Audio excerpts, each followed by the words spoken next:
안녕하십니까, 책돌입니다. 오늘 소개해드릴 책은 의사를 반성한다입니다.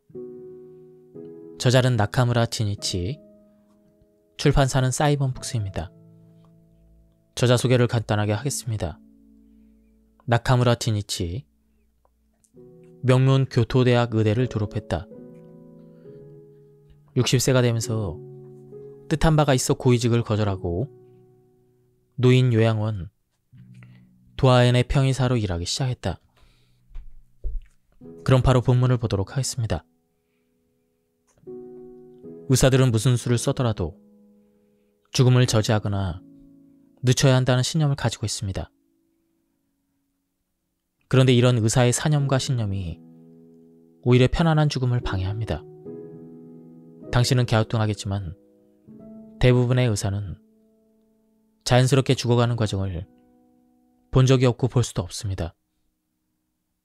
사망한 사람만 볼 뿐입니다. 의사들은 끝까지 의사의 도움이 필요하다고 여겨 자연사를 받아들이지 않습니다.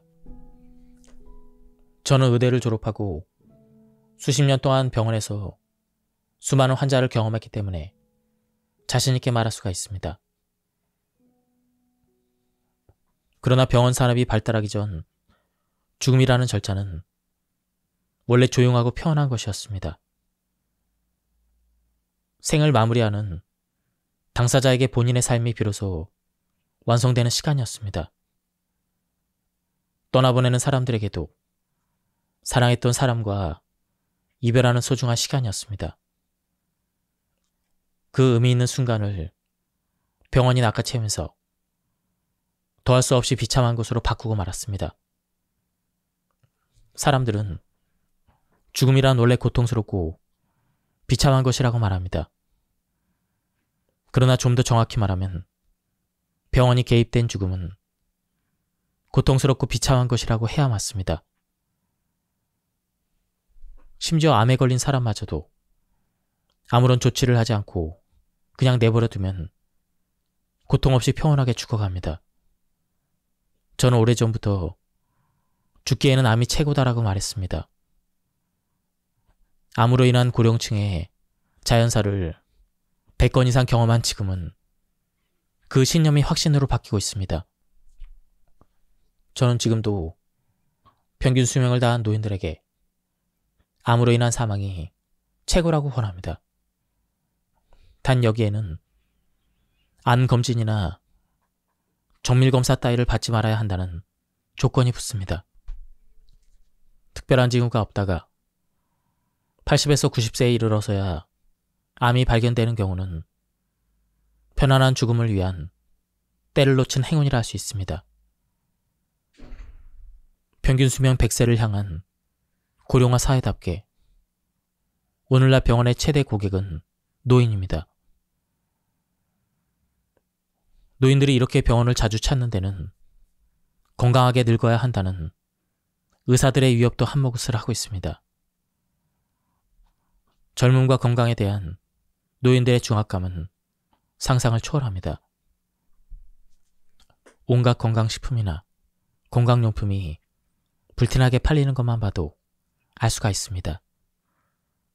그러나 노인은 어딘가 안 좋은 게 정상이라고 저는 자신있게 말합니다.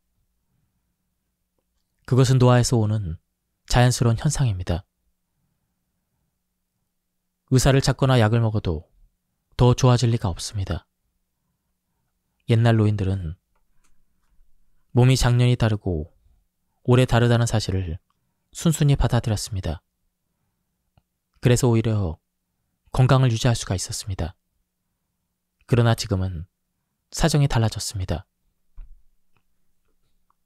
매스컴과 제약업계와 병원에서 끝없이 만들어내는 건강에 대한 환상으로 모든 노인이 나이 탓을 인정하지 않고 노화를 질병으로 인식하게 되었습니다. 노화가 질병이라니 이 얼마나 희소식입니까? 왜냐하면 노화는 죽음으로 가는 일방통행이지만 질병이라면 회복을 기대할 수 있기 때문입니다. 그 결과 사람들은 노화마저도 의료기술로 극복할 수 있다는 거대한 착각을 품게 되었습니다. 그러나 유감스럽게도 그런 착각과 환상이야말로 노인의 삶을 비참하게 만드는 주범이라고 저는 강조합니다. 모든 동물은 죽습니다. 인간도 동물인 이상 늙고 병들고 죽는 과정을 결코 피해갈 수 없습니다. 최첨단 의료 역시 생로병사 안에서만 허용된 잔재주일 뿐입니다. 노년기를 편안하게 보내려면 약물과 병원에 의존하지 않고 노화에 순응하며 질병과 동행해야 합니다. 나아가 노인만이 할 수 있는 가장 중요한 마지막 역할은 가능한 한 자연스럽게 죽는 방식을 보여주는 것입니다. 죽는 방식이란 사는 방식과 다르지 않습니다. 오늘은 어제의 연속입니다. 오늘 행복한 사람이 내일도 행복한 법입니다. 다시 말해 지금 이 순간 내가 살아가는 방식이 더 중요합니다. 오늘의 내가 사는 방식, 이웃이나 가족과의 관계를 맺는 방식, 이 모든 것이 결국 죽음이라는 마지막 장면에 그대로 반영이 됩니다. 당연히 몸이 조금만 안 좋아도 당장 의사나 약물이나 병원을 찾으며 법석을 떠는 사람에게 자연사란 허황된 소망에 불과합니다. 저는 유명하지도 않고 돈도 많지 않아서 잃을 것이 거의 없습니다. 장자에는 인생여 백구과극이라는 말이 있습니다. 인생은 백마가 달려가는 것을 문틈으로 보는 것처럼 빨리 지나간다는 뜻입니다. 돌이켜보면 행복한 인생이었습니다. 그러나 살아갈 날도 얼마 남지 않았기 때문에 두려울 게 전혀 없습니다. 따라서 앞길이 창창한 젊은 의사나 의료계의 고위직 인사라면 쉽게 할 수 없는 주장들을 이 책에 서슴없이 펼쳐놓았습니다. 이것이 평생을 환자들 곁에서 살았던 한 늙은 의사의 도리라 생각합니다. 또한 스스로 자연사를 택해서 존엄하게 생을 마무리한 수많은 노인에 대한 최소한의 예의라고 생각합니다. 단순히 하루 더 사는 삶이라는 차원을 넘어 더 의미 있는 삶을 위해서라면 이제부터라도 죽음에 대한 인식을 바꿔야 할 것입니다. 죽음이 두려우면 삶도 두려워지기 때문입니다. 감기처럼 바이러스가 원인인 경우에는 안정을 취하고 보온에 있으면 그만입니다. 열이 나는 것은 스스로 치유하기 위한 우리 몸의 작전작용이 있기 때문입니다. 의사를 찾아간다고 더 빨리 낫는 것이 절대 아닙니다. 제약회사의 지원을 받지 않기 때문에 환자의 편에서 연구하기로 유명한 미국의 권위 있는 학술 전문지 뉴 잉글랜드 저널 오브 메디신의 편집장 잉겔하임은 수십 년 전에 이렇게 말했습니다. 질병의 90%는 의사에게 보일 필요가 없다. 의사의 진찰이 필요한 경우는 10% 남짓이며 의사에게 보이는 바람에 오히려 더 나빠진 경우가 대부분이다. 전 세계 모든 의사가 들고 일어날 법한 발언 아닌가요? 그런데도 아무런 반론이 없는 것을 보면 잘못된 말은 아닌 모양입니다. 아무리 병원 문턱이 낮아졌다고 하지만 요즘엔 사람들이 너무 쉽게 병원을 찾는 것이 안타깝습니다. 상식적으로 생각하는 사고의 전환이 필요합니다. 사실 병원이란 어떤 곳입니까? 병원은 환자를 치료하는 곳이기도 하지만 역설적으로 온갖 질병을 가진 사람들이 모이는 곳이기도 합니다. 감기를 치료한다고 감기 환자가 득실거리는 병원을 찾는 것은 참으로 안타까운 일입니다. 바이러스가 무섭다고 전철에서 마스크를 쓰는 사람이 그 바이러스를 가진 사람이 가득한 병원을 자진해서 찾는 것은 참으로 아이러니가 아닐 수 없습니다. 병원은 또한 두려움을 주는 장소입니다. 고통스러워하는 다른 환자들을 보면 의사인 저도 겁신합니다. 두려움이 커지면 마음이 약해지기 마련입니다.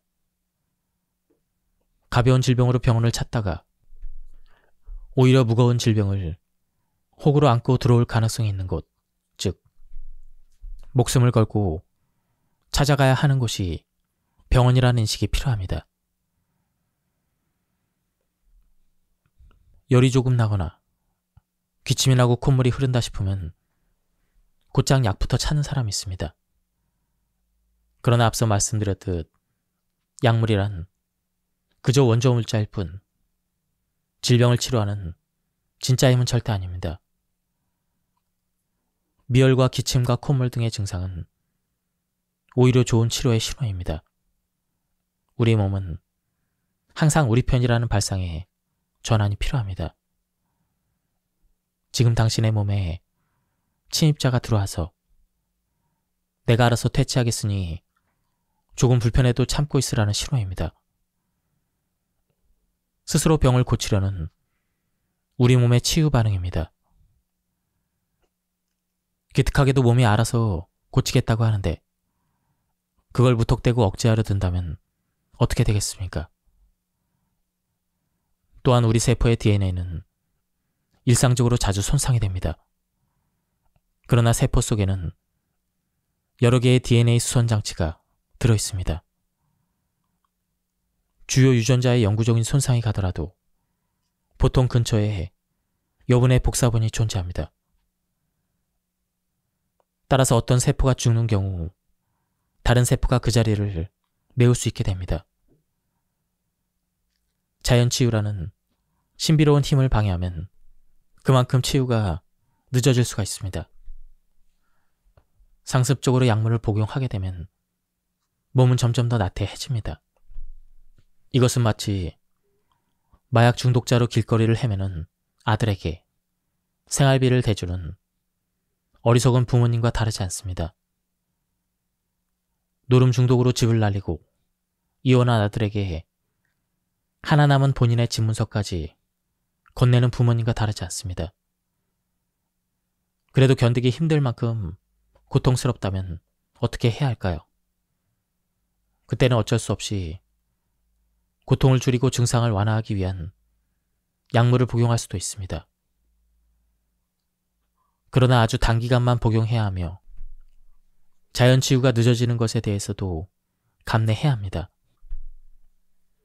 현대 병원 시스템에서는 시간이 돈이 되었습니다. 환자와 가족에게 연명치료가 왜 의미가 없는지 설명하는 데는 30분 넘게 걸려도 인공호흡기를 다는 것은 5분에 끝납니다. 항암치료의 중단을 받아들이지 못하는 환자와 가족을 설득하는 것은 시간과 에너지가 많이 드는 일입니다. 그러나 병원 수익에는 아무런 도움도 되지 않습니다. 항암치료도 하고 CT 검사도 하고 각종 첨단의 검사를 하면 병원의 수익이 발생합니다.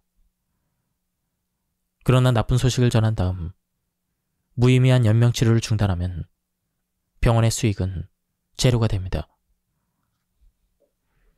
암 환자들이 사망 한 달 전까지 항암치료를 받는 것은 이처럼 병원의 수익 때문입니다.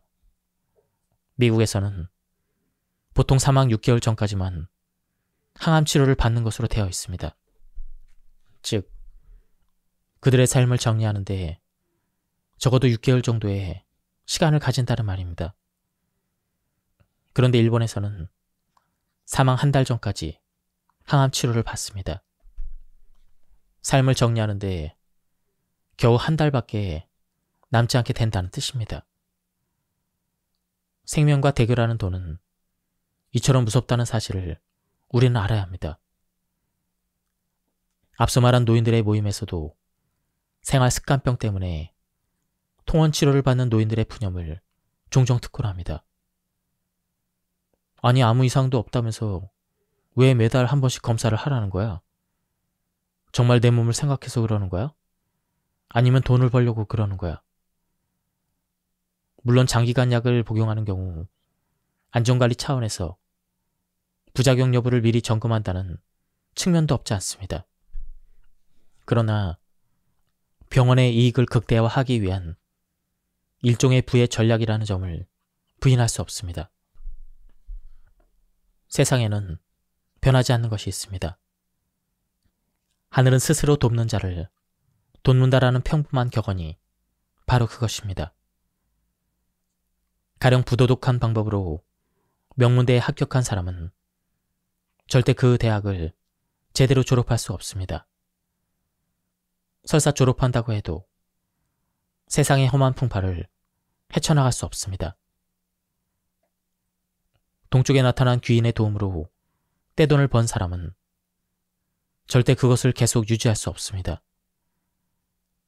미국의 수많은 연예계 스타와 벼락부자들이 40을 넘기지 못하고 술과 마약으로 요절하는 이유입니다. 질병도 이와 하나도 다르지 않습니다. 치유의 진정한 힘은 당신의 몸 안에 숨어 있습니다. 내 몸 안에 100명의 의사가 있다는 말과 같습니다.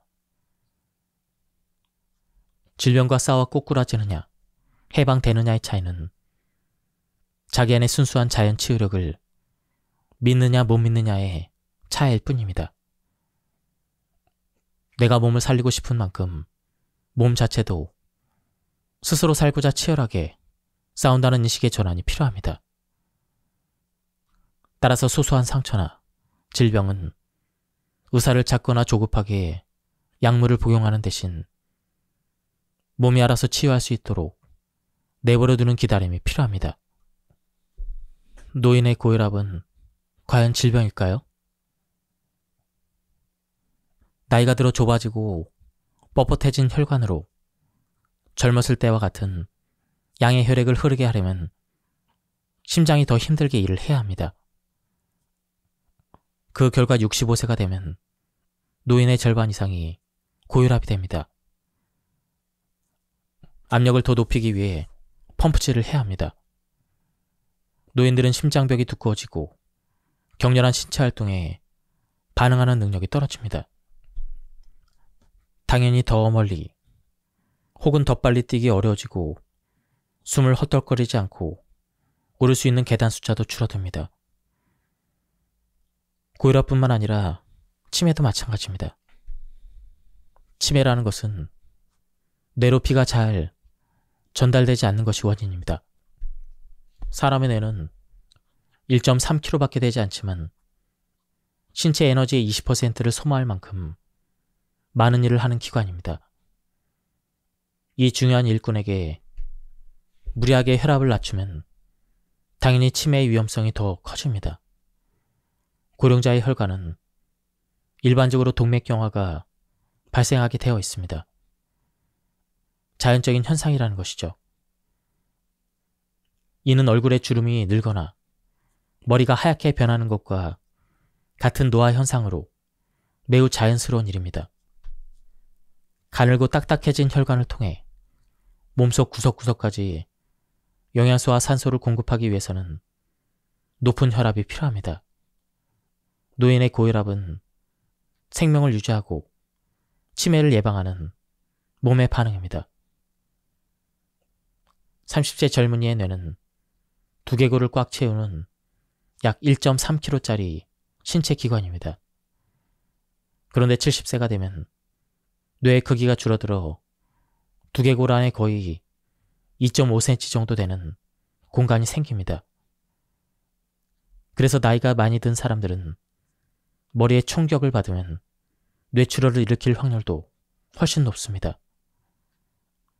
뇌가 두개골 안에서 덜그럭거리며 움직이기 때문입니다. 이번엔 혈압약에 대해서 말씀드리겠습니다. 도카이 대학의 오구시 요이치 교수가 무려 남녀 4만 명을 대상으로 연구해서 결과를 발표했습니다. 고혈압약을 먹는 사람은 먹지 않는 사람과 비교했을 때 뇌경색 발병률이 2배라고 발표했습니다. 약을 써서 무리하게 혈압을 낮추면 뇌로 피가 제대로 공급되지 않기 때문입니다. 이것이 노인들은 혈압약을 복용하면 안 되는 이유입니다. 살기 위해 몸이 스스로 혈압을 높이는 것을 약으로 무리하게 혈압을 내리는 바람에 혈액의 흐름이 정체되고 혈관이 막혀버리기 때문입니다. 강물의 압력이 세다고 쓰레기를 치우지 않고 그 안에 댐이나 저수지를 만든다면 당연히 녹조가 생기고 강물이 썩는 것과 비슷한 이치입니다. 혈압이 올라가는 것은 살기 위한 몸의 반응입니다. 노인 요양원에서 갑자기 쓰러지는 분들이 생깁니다. 그럴 때마다 혈압을 재면 180 정도 높게 나오는데 그럴 때마다 저는 안도의 한숨을 쉽니다.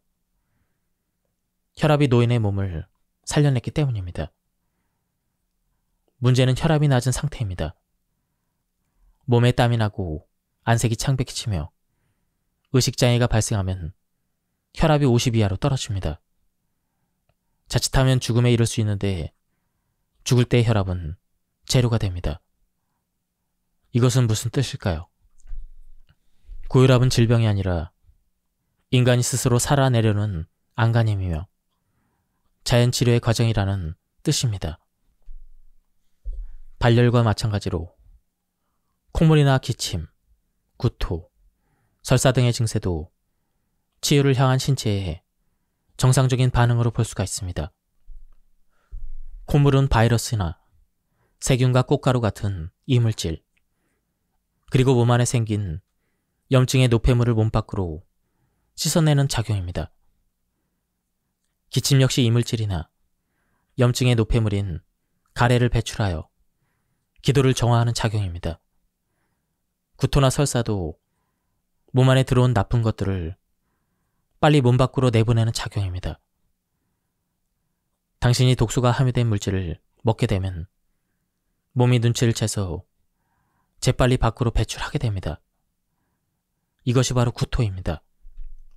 위장으로 들어가면 더 위험해지기 때문입니다. 그런데 그래도 덜 위험한 그러한 것들은 항문을 통해 재빨리 배출되는데 이것이 바로 설사입니다. 이 모든 현상은 원인이 아니라 결과이기 때문에 억지로 멈추려고 하면 오히려 몸에 좋지 않습니다. 독극물이 들어와서 몸 밖으로 배출하려는데 당신이 진정제나 소화제를 먹는다면 어떻게 될까요? 독극물이 들어와서 소화를 못 시키고 설사를 하려는데 설사를 멈추는 지사제를 먹으면 어떻게 될까요? 잠깐 몸이 편해질 뿐 독극물은 당신의 혈액을 통해서 이곳저곳으로 침투하게 됩니다.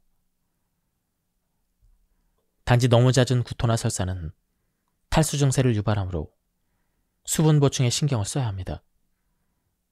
그러나 구토와 설사를 하게 되면 몸이 알아서 물을 마시게 합니다. 억지로 하지 마시고 몸의 소리를 듣고 몸의 명령을 따르면 됩니다. 통증도 암과 같이 견디기 힘든 통증이 아니라면 억지로 가라앉혀서는 안 됩니다.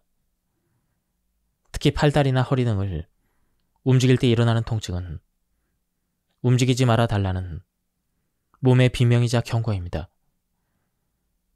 당신은 마땅히 몸의 신호를 따라야 합니다.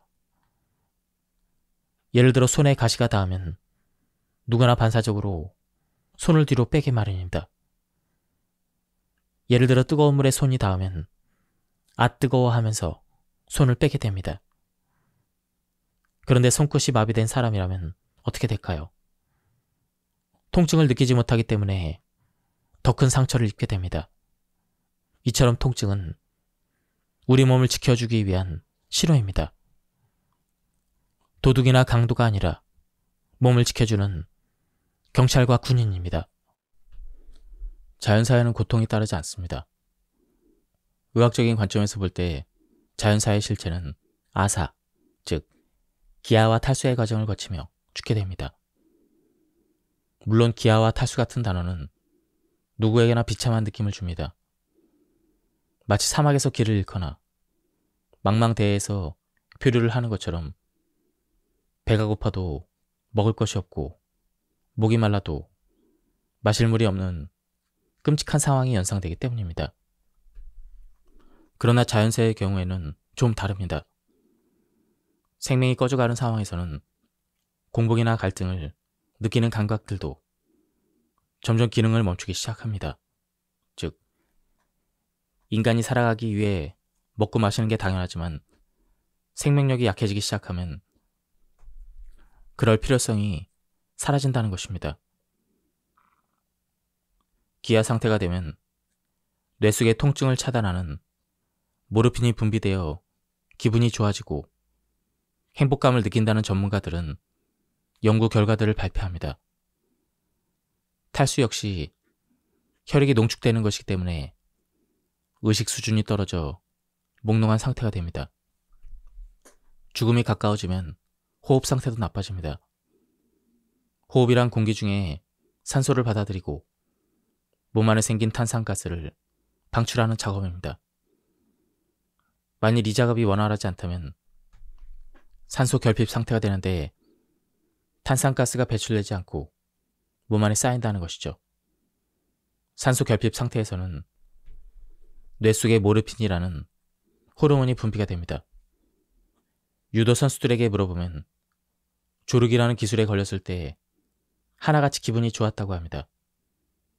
몰핀이 나오기 때문입니다. 그리고 탄산가스에는 마취작용이 있습니다. 이 또한 죽음의 고통을 막아주는 역할을 합니다.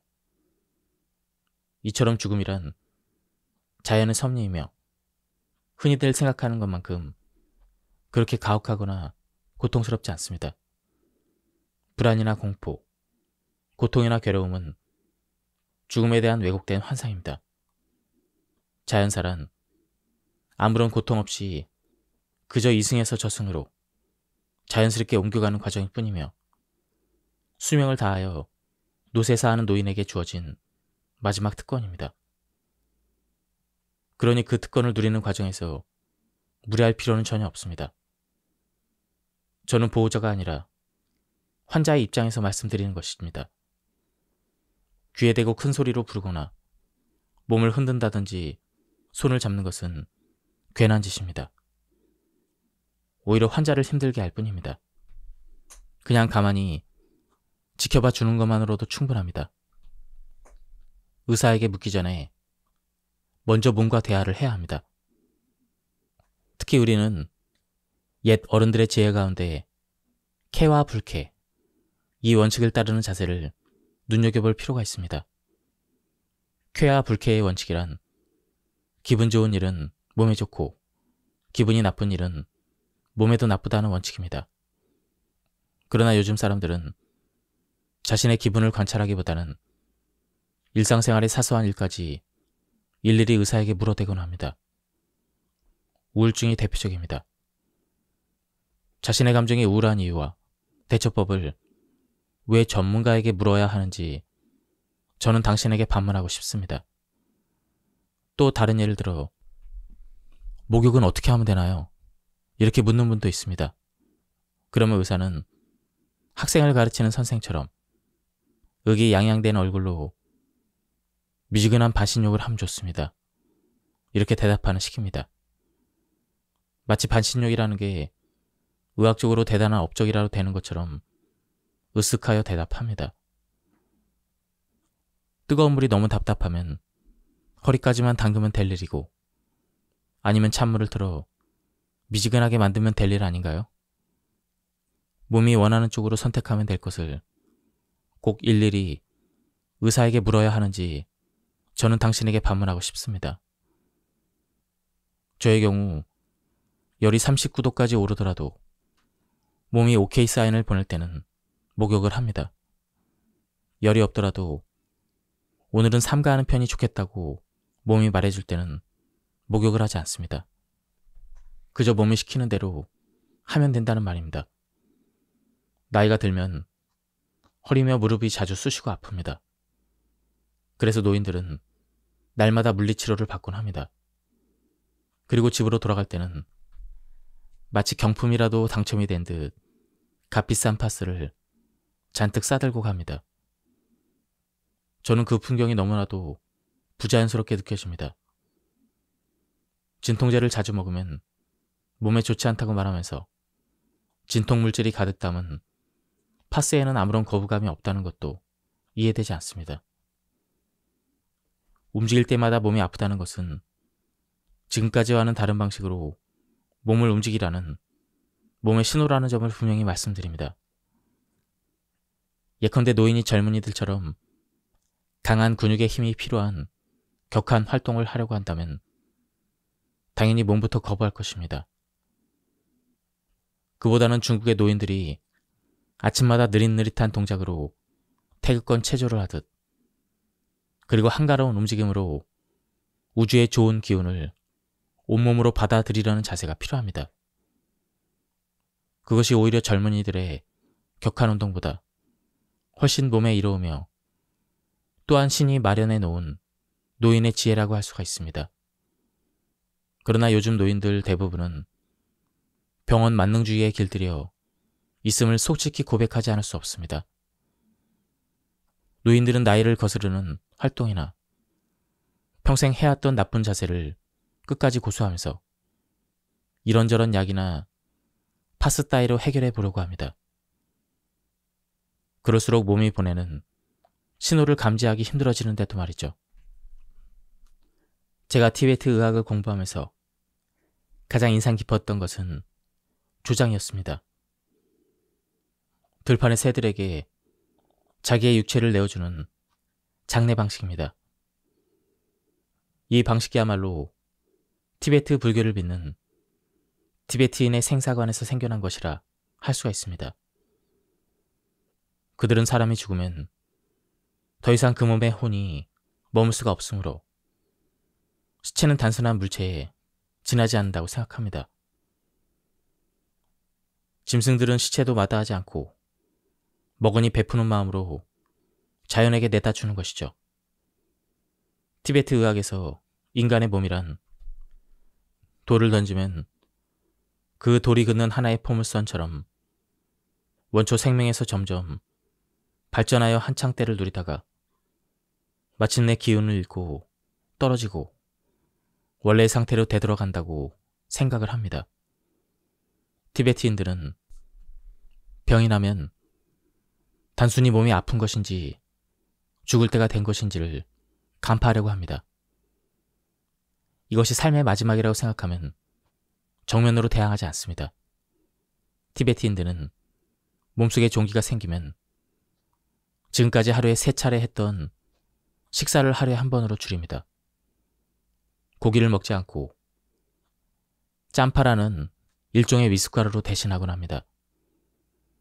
종기라는 것은 살에 생기는 병이므로 피가 들어간 음식을 먹어서는 안 된다라는 말을 실천하기 시작합니다. 결국 승려들이 먹고 있는 푸성기나 미숫가루로 식사를 하는데 그런 식사를 하게 되면 감정도 식물성으로 변하여 더 이상 괴로워하지 않는다고 합니다. 먹는 것이 영혼을 만든다라는 말을 몸으로 실천하고 있습니다. 인도인은 암에 걸렸다는 사실을 통보받아도 일본인들처럼 무서워하거나 허둥대는 법이 없습니다. 환자에게 통고해도 두려워하는 일 없이 담담하게 받아들이는 경우가 있습니다. 환자 본인이 얼마나 살 수 있을까요? 이렇게 물어 앞으로 반년 정도라고 대답해주면 감사합니다. 순례길을 떠나겠습니다. 라며 정말 순례길을 오르기도 합니다. 이 얼마나 대담한 사람들인지 연명치료를 강조하는 의사로서 깊은 감명을 받습니다. 인도의 오지 마을에서는 죽음이 성큼 다가서면 대부분 밖으로 나갑니다. 어두운 집안에서 죽지 않고 대부분 따뜻한 태양과 맑은 하늘 밑에서 죽기를 원하기 때문입니다. 한복판에 구멍이 뚫려 있는 그물 침대를 걸어놓고 양동이를 놓고 대소변을 받는 방식으로 되어 있습니다. 그래서 사람의 도움이 많이 필요하지 않습니다. 이런 죽음의 방식은 한 달 정도가 걸립니다. 식사는 가족이나 마을 사람들이 가져다 줍니다. 그러나 본인이 이제 안 먹겠다고 하면 천천히 죽음의 길로 들어서는 것이죠. 죽어가는 사람은 그런 시간을 가짐으로써 죽음의 길을 준비할 수가 있습니다. 자고 싶어 하면 자게 합니다. 그리고 일어나면 가족과 마을 사람들이 무엇을 생각했는지 묻습니다. 그런 식으로 죽음이란 무엇인가를 배우며 이별하는 것이죠. 때로는 고통이 심한 경우도 있습니다. 그럴 때는 옆에서 기도를 해주거나 위로의 노래를 불러주기도 합니다. 길을 떠나는 사람들은 마음이 얼마나 평화로울까라고 저는 생각합니다. 암은 때릴수록 흉폭해집니다. 자연치료와 기공치료로 암을 고치는 면역학의 권위자 야야마 도시 히코 박사는 암은 때릴수록 흉폭해진다라고 주장을 합니다. 항암제를 사용하면 암세포 중에 흉포한 놈만 살아나기 때문이죠. 이것은 생명체가 지닌 기본 성질인데도 모든 생명체들은 생존이 1차 목표이기 때문입니다. 항암제는 몸속의 세포를 파괴할 뿐 아니라 암 환자에게 아주 중요한 면역력도 파괴합니다. 항암제는 제일 강력한 암세포만을 살아남게 하고 암세포를 공격적으로 만듭니다. 면역력이 떨어진 상태에서 강력한 암세포의 공격을 받으면 어떻게 되겠습니까? 결과는 너무나 뻔합니다. 누군가 몽둥이로 당신을 때린다면 멀리 도망친 다음 체력을 길러 나중에 복수를 도모합니다. 대체요법 클리닉을 운영하며 기공과 식사요법으로 큰 성과를 올리고 있는 도시히코 박사는 젊었을 때 승승장구하며 한때 황금손으로까지 불릴 정도로 유명한 외과 의사였습니다. 그랬던 그가 손에서 메스를 버린 이유는 무엇일까요? 그는 아무리 잘라내도 암은 낫지 않는데 나은 것처럼 보여도 또 생겨났습니다. 이렇게 고백합니다. 항암제란 항암제는 다 썼는데도 낫는 것처럼 보이지만 결국 낫지 않았는데 그저 생명이 조금 연장된 전도였다라고 고백을 합니다. 일본의 유명 암 치료 전문 의사인 호시노 요시히코 박사는 암 승리자의 증언이라는 책에서 항암 치료를 받은 15만 명의 환자들을 조사한 결과 폐암과 유방암, 난소암, 악성 림프종 등으로 항암 치료를 받으면 방광암이 증가하고 백혈병으로 항암 치료를 받으면 폐암이 증가하고 난소암으로 항암 치료를 받으면 대장암이 증가했다라고 밝히고 있습니다. 한쪽을 때리면 다른 쪽이 커진다는 것이죠. 항암 치료를 해도 암이 재발하는 이유는 무엇일까요? 암 환자들은 대부분 3대 요법을 받게 됩니다. 당신은 일단 병원에 들어가면 이 3대 요법을 벗어날 수가 없습니다. 그런데 대부분의 암 환자에게 암이 재발하거나 전이 되는 근본 원인은 무엇일까요? 이 치료법은 수많은 암 중에서도 유독 크게 보이는 것들만 수술로 떼어내거나 항암제나 방사선으로 줄여주는 것일 뿐 몸속에 있는 암세포를 완전히 죽여 없애는 것이 아닙니다. 항암제의 경우 단 4주 동안만 효과가 있다는 연구 결과가 있습니다. 4주가 지나면 항암제의 효과는 떨어지고 다시 암세포들이 자라기 시작한다는 것이죠. 항암제의 경우 단 4주 동안만 효과가 있다고 밝힌 연구도 있습니다. 4주가 지나면 항암제의 효과는 떨어지고 다시 암세포들이 자라기 시작한다는 것이죠. 오죽하면 전세계 암치료의 1등 국가라는 것을 자처하는 미국의 국립암센터 소장인 데비타 박사는 이런 내용을 발표했습니다. 항암제는 무력합니다. 화학요법으로 항암제를 투여해도 암 종양은 순식간에 자신의 유전자를 변형시켜 항암제에 대한 내성을 갖게 됩니다. 여기 수천 페이지에 이르는 연구 결과를 검토해 보십시오.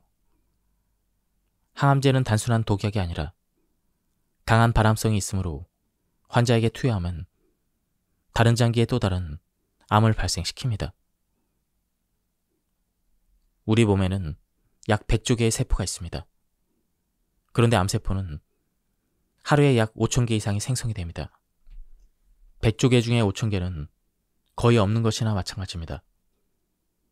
우리 몸의 면역체계가 제대로 작동하기만 하면 이 5천 개의 암세포는 매일 깔끔하게 처리될 수가 있습니다. 백혈구를 비롯해 자가면역 시스템에 의해서 암세포가 사멸됩니다. 그런데 일단 살아남으면 문제가 심각해집니다. 면역 시스템이 감당할 수 없는 그 많은 숫자의 암세포가 누적되면 일이 생깁니다. 빠른 속도로 무한 증식하는 것이 암세포의 특징이기 때문입니다. 암은 10에서 20년 동안 암세포가 증식해야 암이 될 수가 있습니다. 암세포는 1개에서 2개로, 2개에서 4개로 2배수로 증가합니다.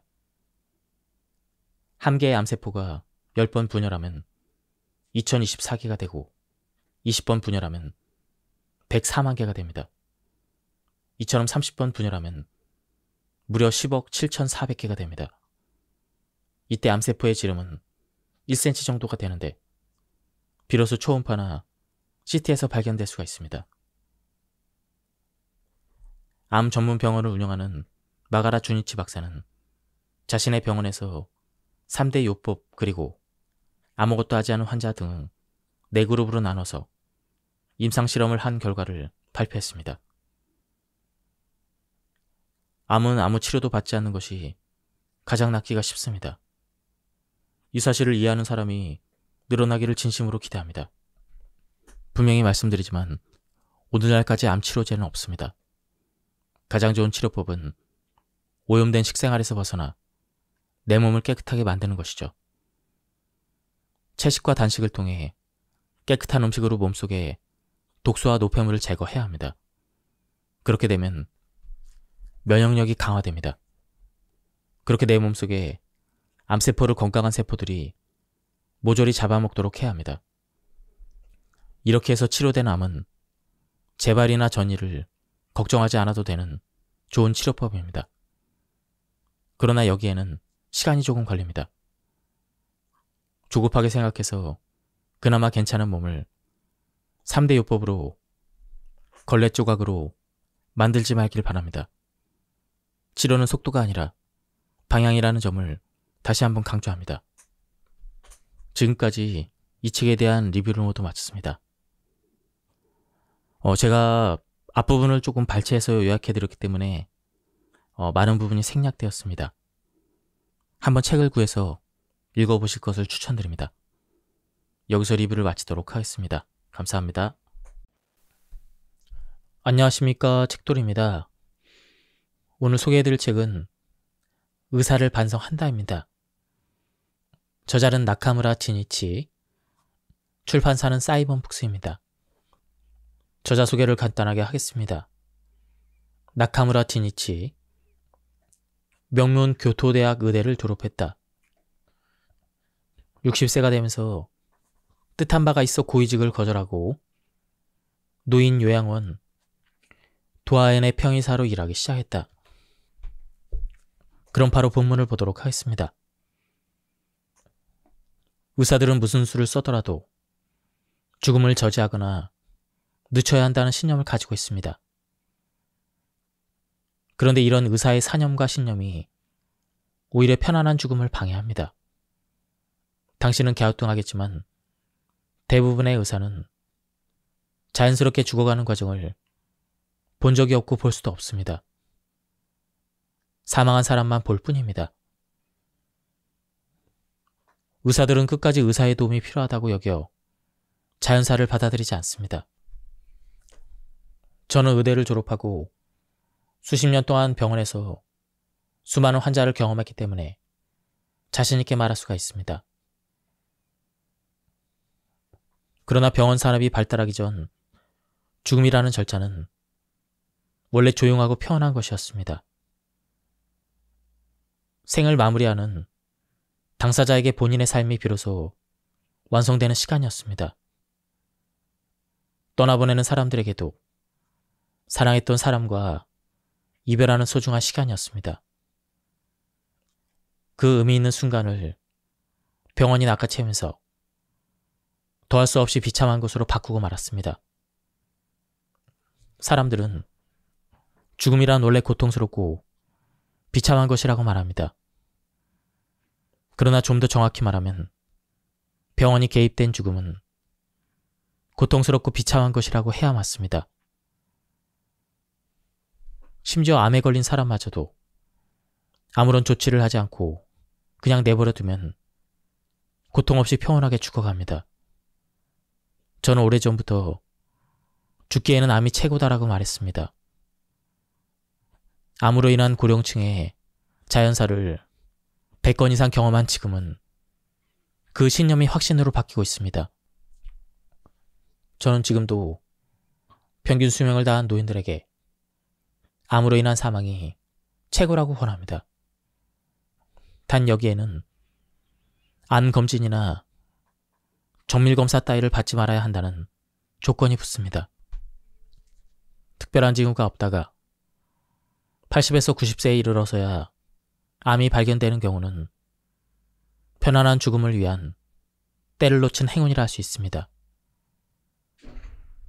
평균 수명 100세를 향한 고령화 사회답게 오늘날 병원의 최대 고객은 노인입니다.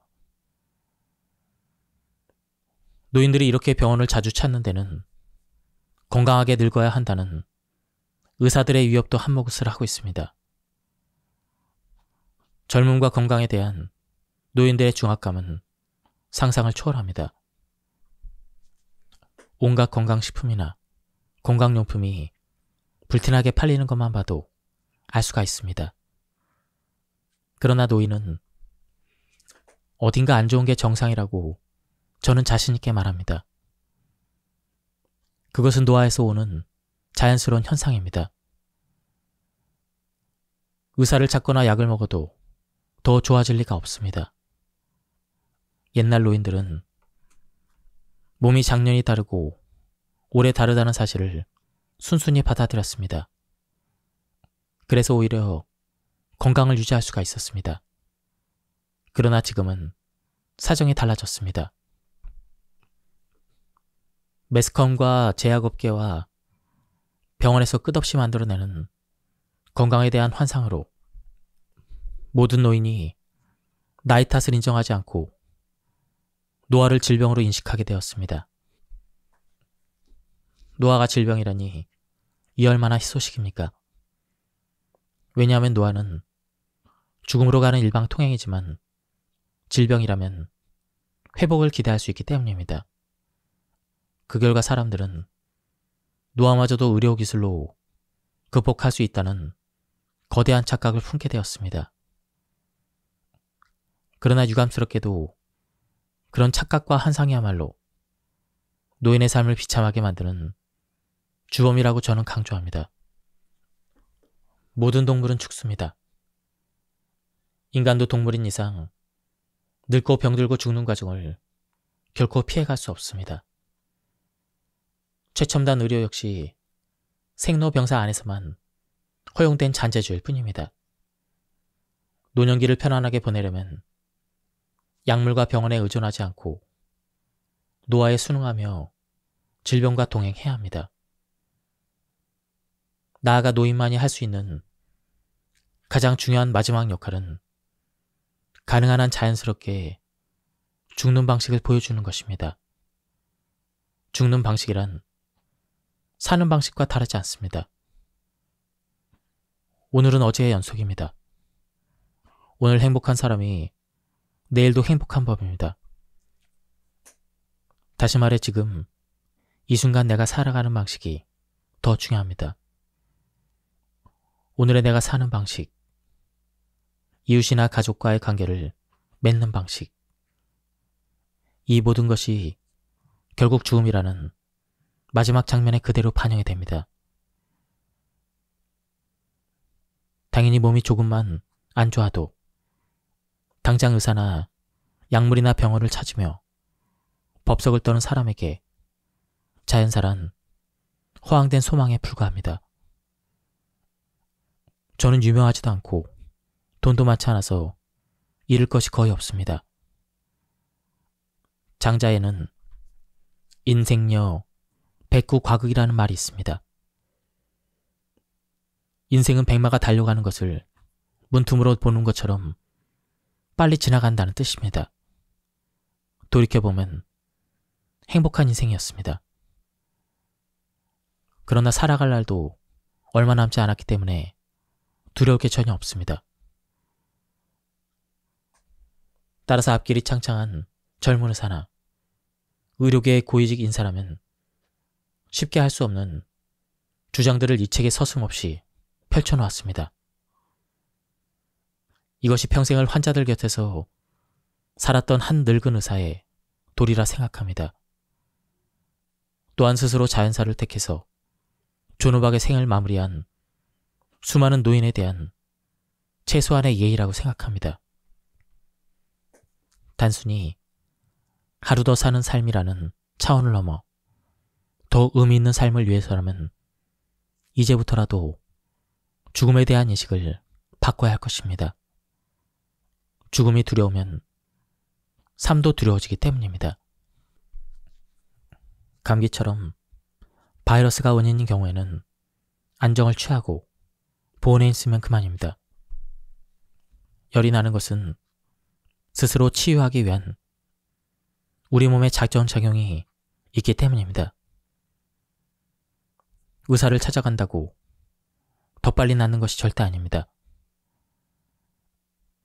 제약회사의 지원을 받지 않기 때문에 환자의 편에서 연구하기로 유명한 미국의 권위 있는 학술 전문지 뉴 잉글랜드 저널 오브 메디신의 편집장 잉겔하임은 수십 년 전에 이렇게 말했습니다. 질병의 90%는 의사에게 보일 필요가 없다. 의사의 진찰이 필요한 경우는 10% 남짓이며 의사에게 보이는 바람에 오히려 더 나빠진 경우가 대부분이다.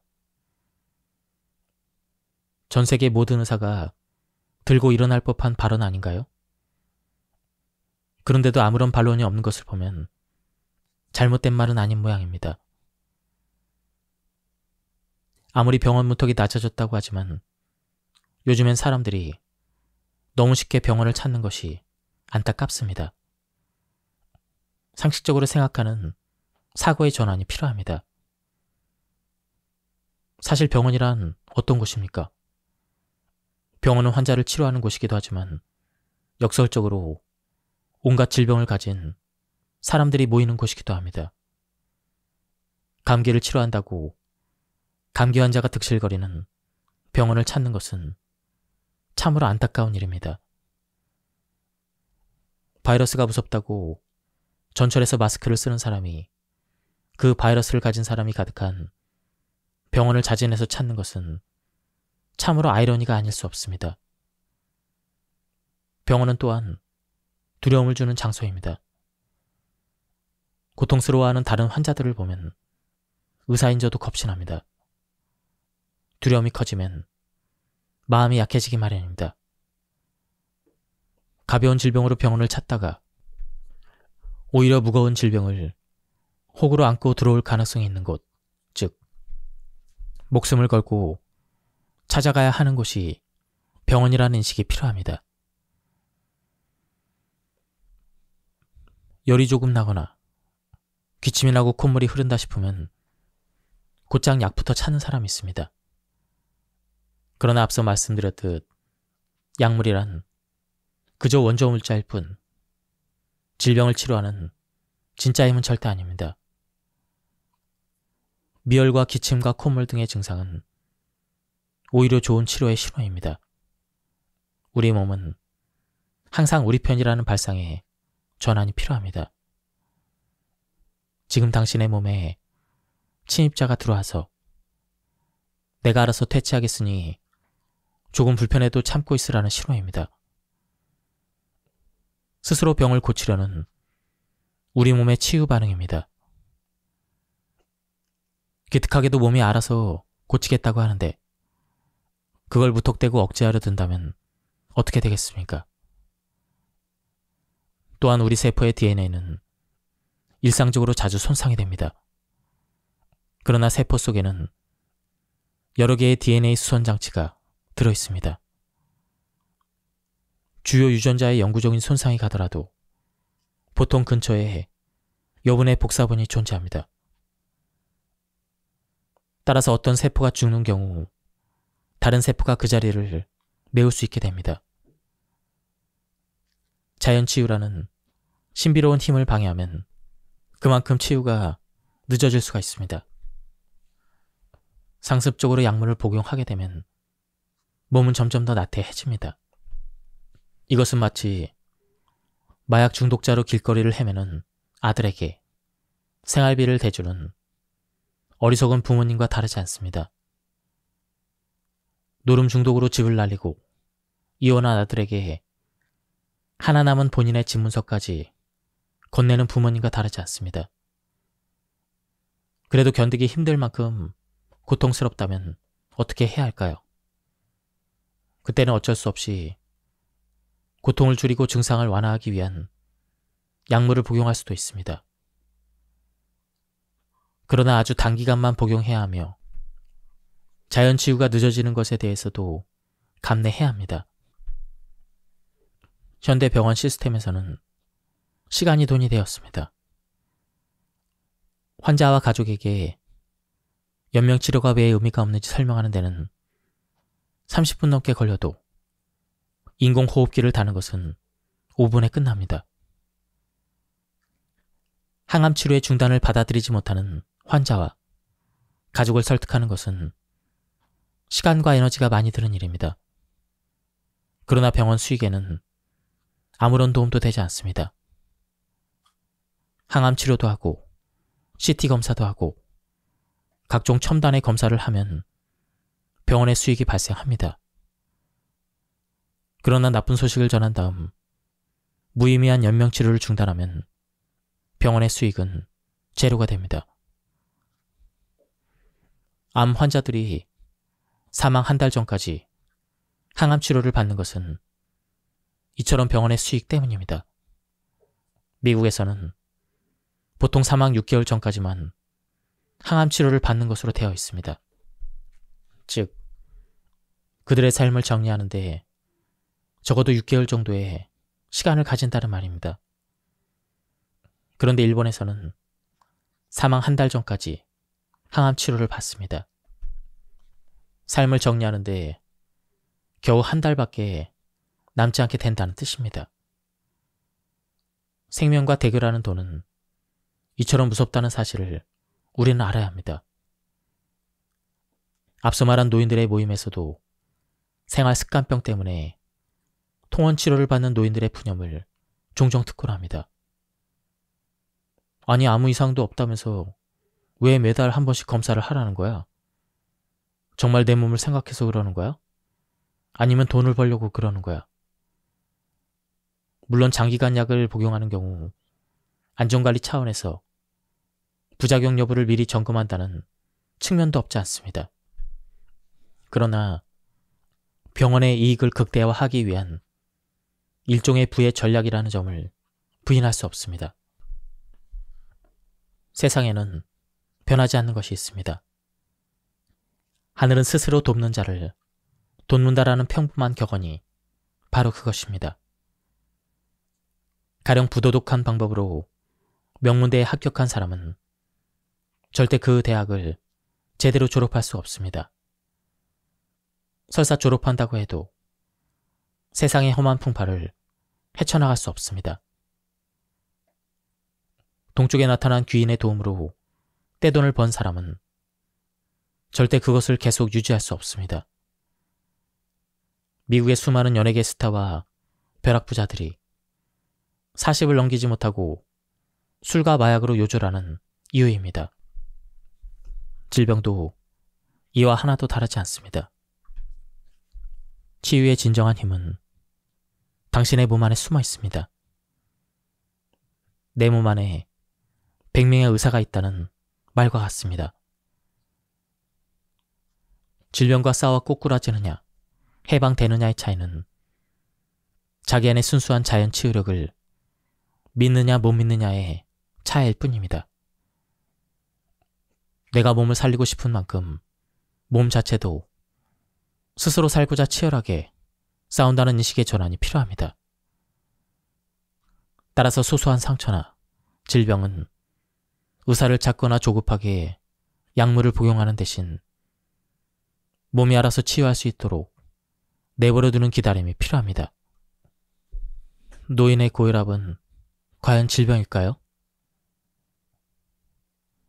나이가 들어 좁아지고 뻣뻣해진 혈관으로 젊었을 때와 같은 양의 혈액을 흐르게 하려면 심장이 더 힘들게 일을 해야 합니다.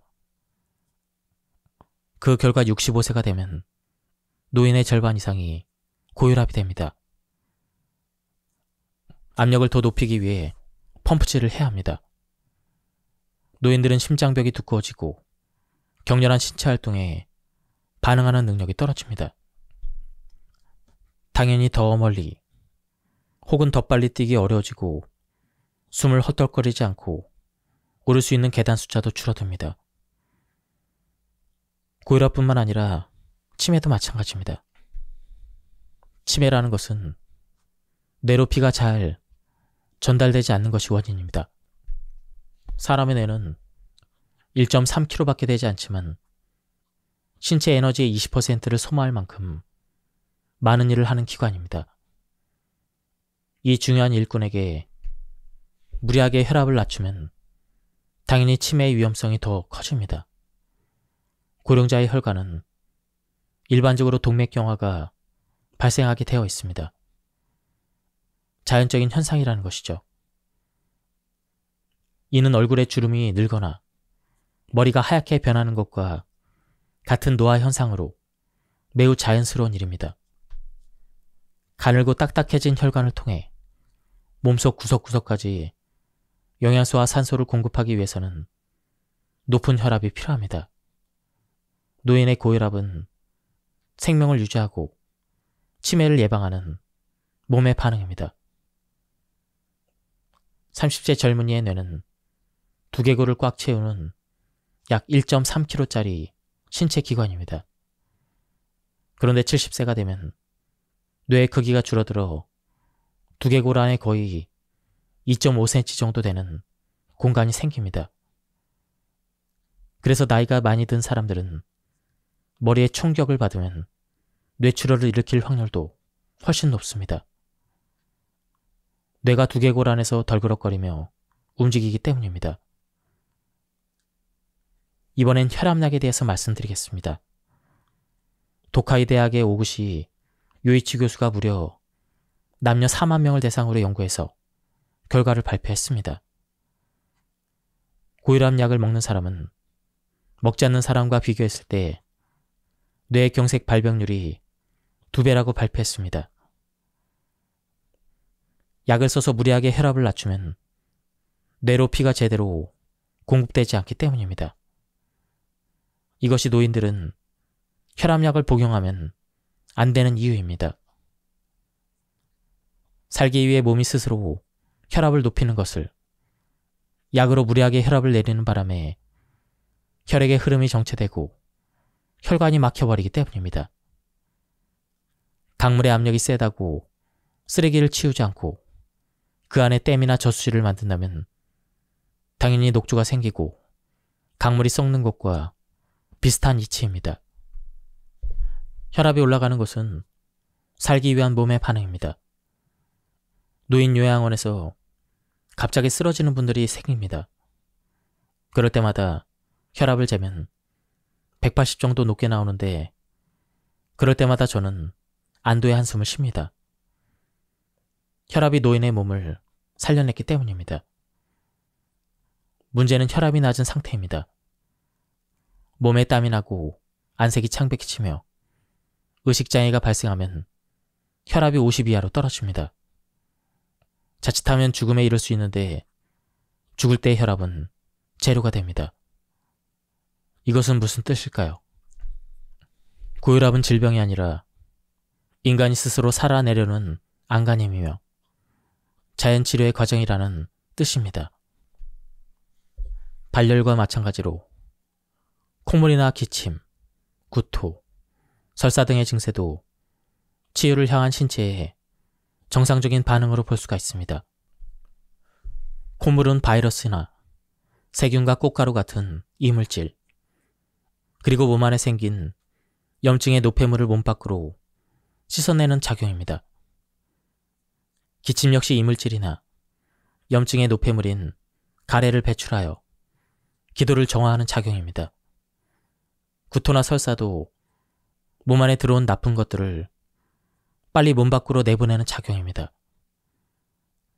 당신이 독소가 함유된 물질을 먹게 되면 몸이 눈치를 채서 재빨리 밖으로 배출하게 됩니다. 이것이 바로 구토입니다. 위장으로 들어가면 더 위험해지기 때문입니다. 그런데 그래도 덜 위험한 그러한 것들은 항문을 통해 재빨리 배출되는데 이것이 바로 설사입니다. 이 모든 현상은 원인이 아니라 결과이기 때문에 억지로 멈추려고 하면 오히려 몸에 좋지 않습니다.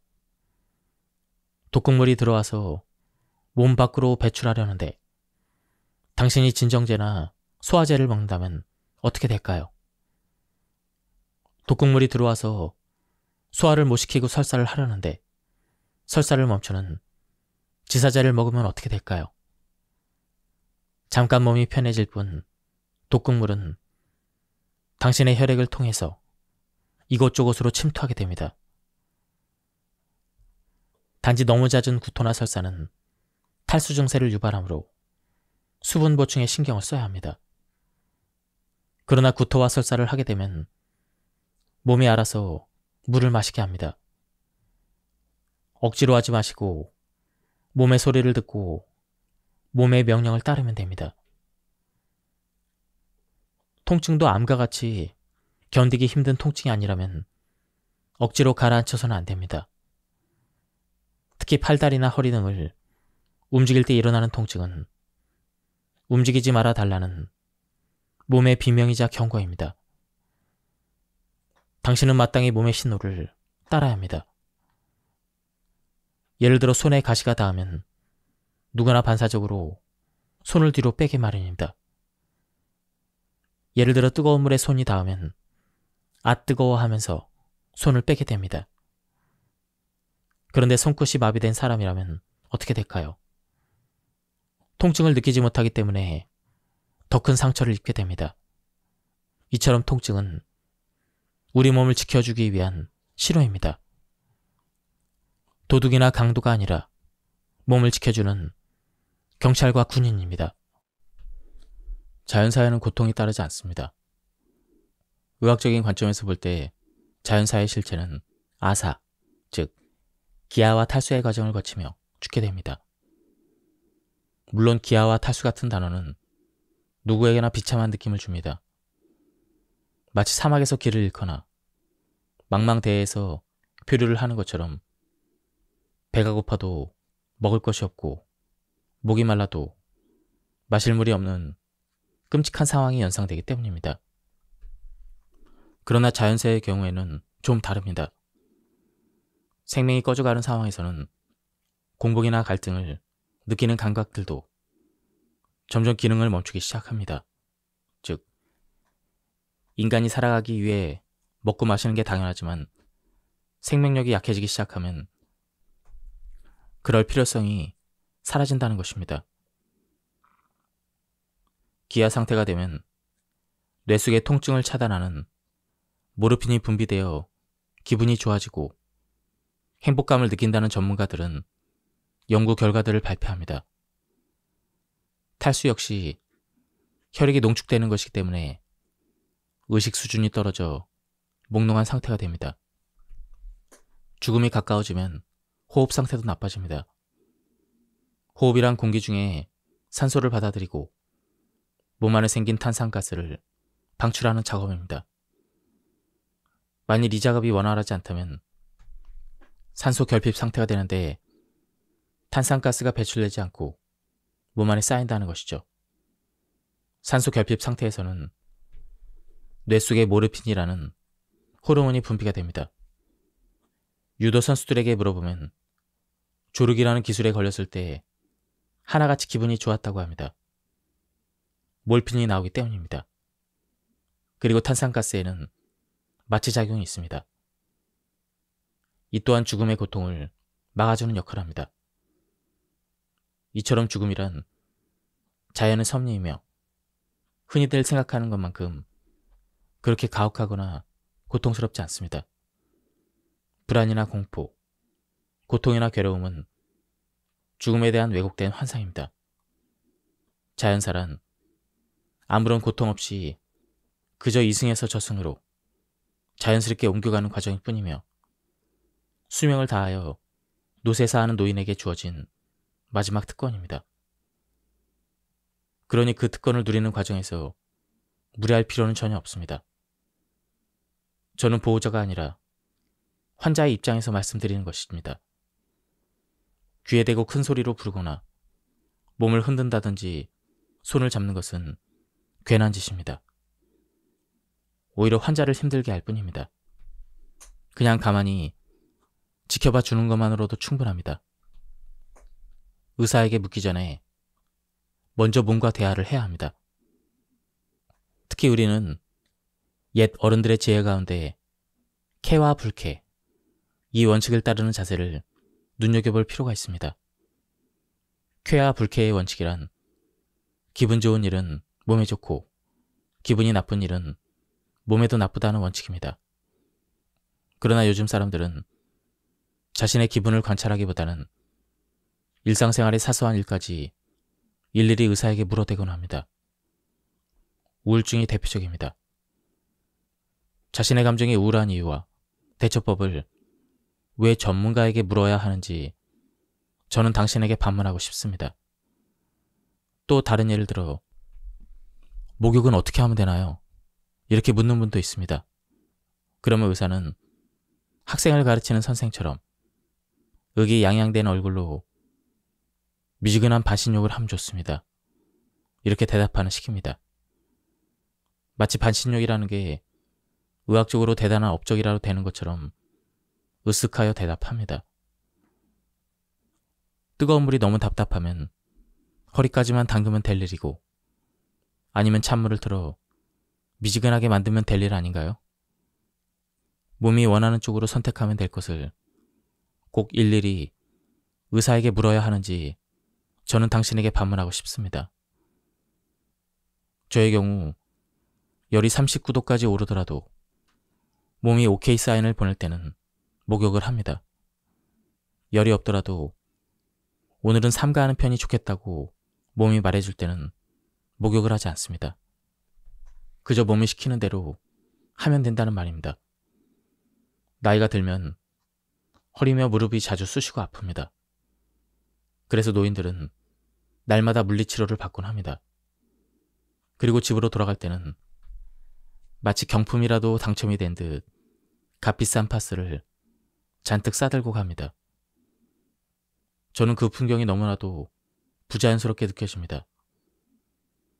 진통제를 자주 먹으면 몸에 좋지 않다고 말하면서 진통 물질이 가득 담은 파스에는 아무런 거부감이 없다는 것도 이해되지 않습니다.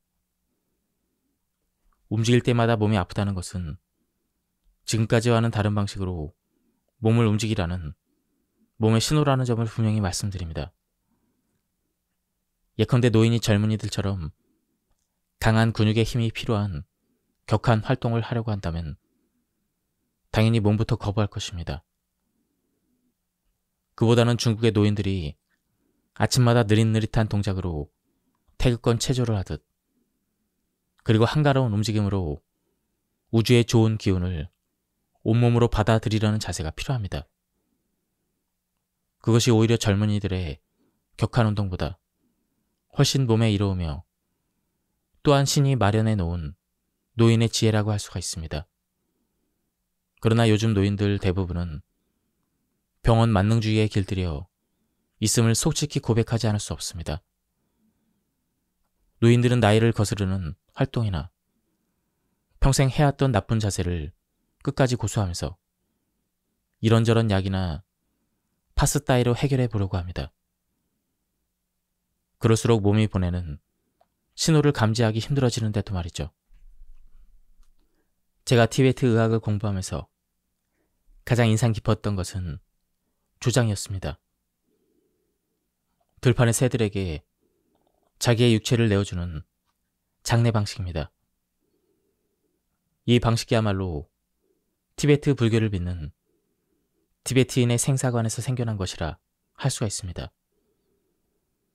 그들은 사람이 죽으면 더 이상 그 몸의 혼이 머물 수가 없으므로 시체는 단순한 물체에 지나지 않는다고 생각합니다.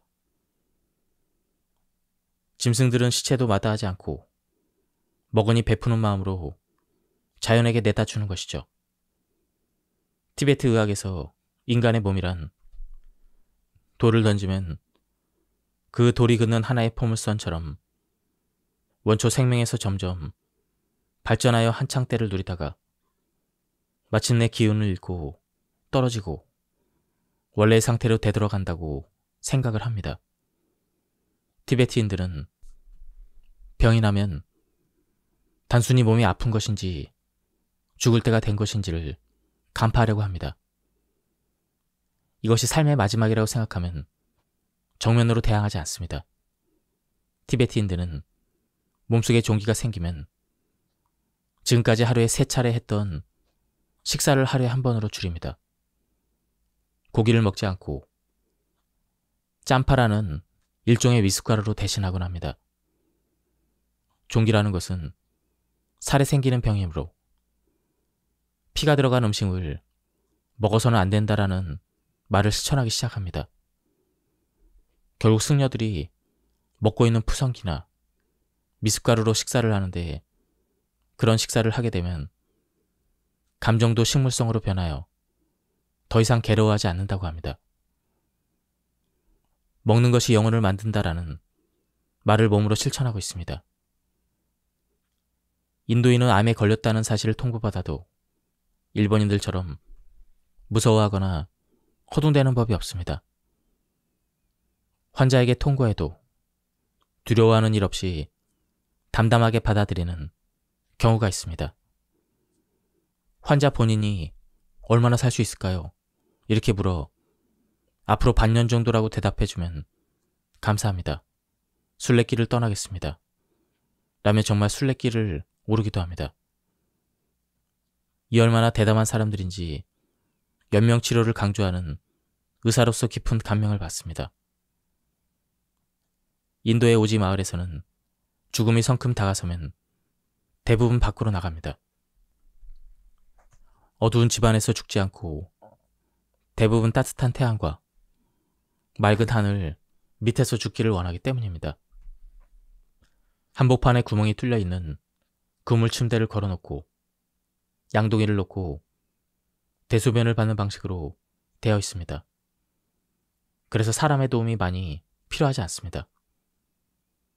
이런 죽음의 방식은 한 달 정도가 걸립니다. 식사는 가족이나 마을 사람들이 가져다 줍니다. 그러나 본인이 이제 안 먹겠다고 하면 천천히 죽음의 길로 들어서는 것이죠. 죽어가는 사람은 그런 시간을 가짐으로써 죽음의 길을 준비할 수가 있습니다. 자고 싶어 하면 자게 합니다. 그리고 일어나면 가족과 마을 사람들이 무엇을 생각했는지 묻습니다. 그런 식으로 죽음이란 무엇인가를 배우며 이별하는 것이죠. 때로는 고통이 심한 경우도 있습니다. 그럴 때는 옆에서 기도를 해주거나 위로의 노래를 불러주기도 합니다. 길을 떠나는 사람들은 마음이 얼마나 평화로울까라고 저는 생각합니다. 암은 때릴수록 흉폭해집니다. 자연치료와 기공치료로 암을 고치는 면역학의 권위자 야야마 도시 히코 박사는 암은 때릴수록 흉폭해진다라고 주장을 합니다. 항암제를 사용하면 암세포 중에 흉포한 놈만 살아나기 때문이죠. 이것은 생명체가 지닌 기본 성질인데도 모든 생명체들은 생존이 1차 목표이기 때문입니다. 항암제는 몸속의 세포를 파괴할 뿐 아니라 암 환자에게 아주 중요한 면역력도 파괴합니다. 항암제는 제일 강력한 암세포만을 살아남게 하고 암세포를 공격적으로 만듭니다. 면역력이 떨어진 상태에서 강력한 암세포의 공격을 받으면 어떻게 되겠습니까? 결과는 너무나 뻔합니다. 누군가 몽둥이로 당신을 때린다면 멀리 도망친 다음 체력을 길러 나중에 복수를 도모합니다.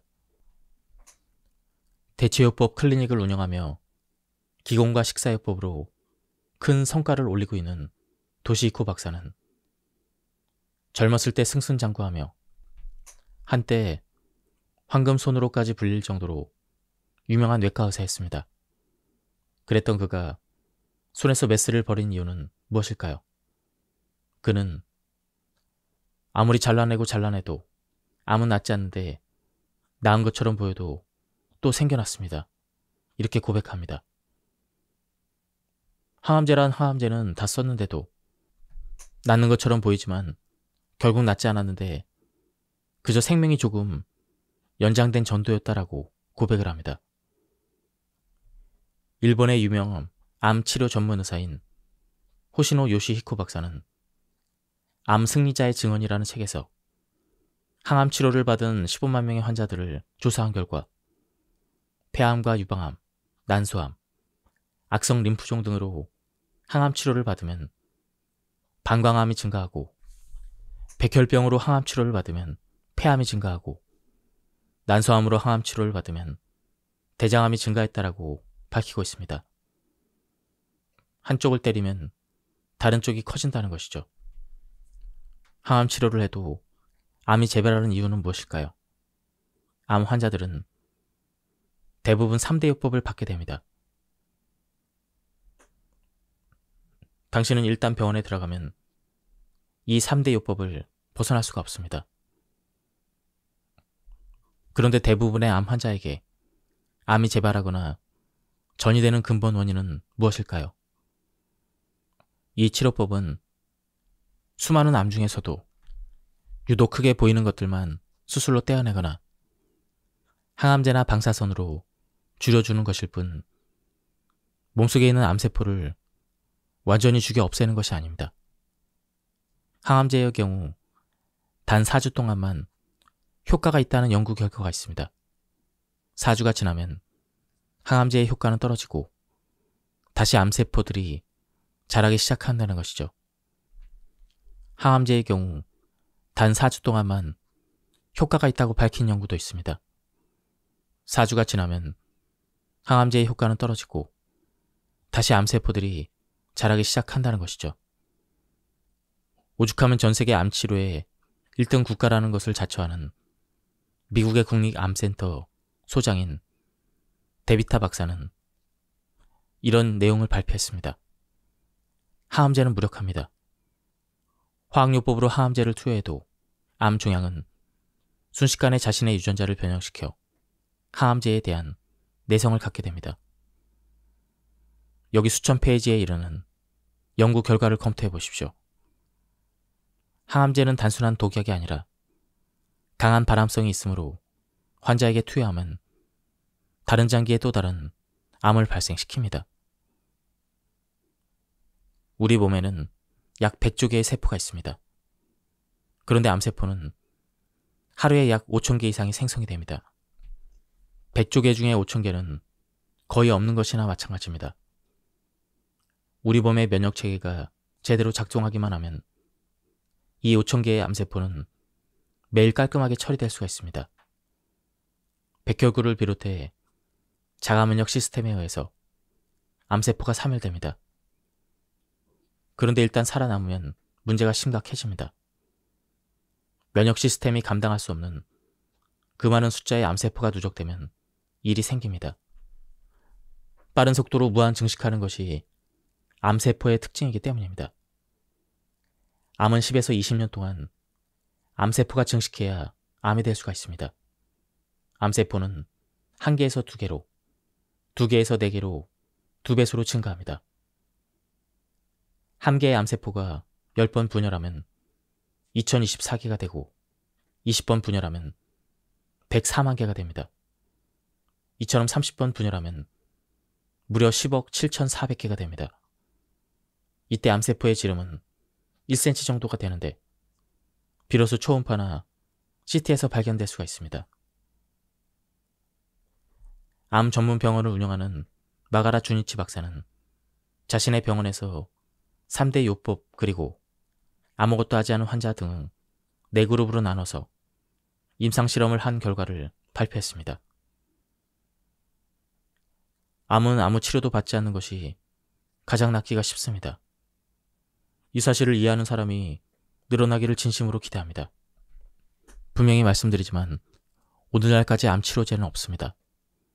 가장 좋은 치료법은 오염된 식생활에서 벗어나 내 몸을 깨끗하게 만드는 것이죠.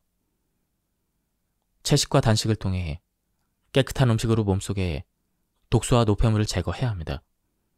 그렇게 되면 면역력이 강화됩니다. 그렇게 내 몸속에 암세포를 건강한 세포들이 모조리 잡아먹도록 해야 합니다. 이렇게 해서 치료된 암은 재발이나 전이를 걱정하지 않아도 되는 좋은 치료법입니다. 그러나 여기에는 시간이 조금 걸립니다. 조급하게 생각해서 그나마 괜찮은 몸을 3대 요법으로 걸레 조각으로 만들지 말길 바랍니다. 치료는 속도가 아니라 방향이라는 점을 다시 한번 강조합니다. 지금까지 이 책에 대한 리뷰를 모두 마쳤습니다. 제가 앞부분을 조금 발췌해서 요약해드렸기 때문에 많은 부분이 생략되었습니다. 한번 책을 구해서 읽어보실 것을 추천드립니다. 여기서 리뷰를 마치도록 하겠습니다. 감사합니다.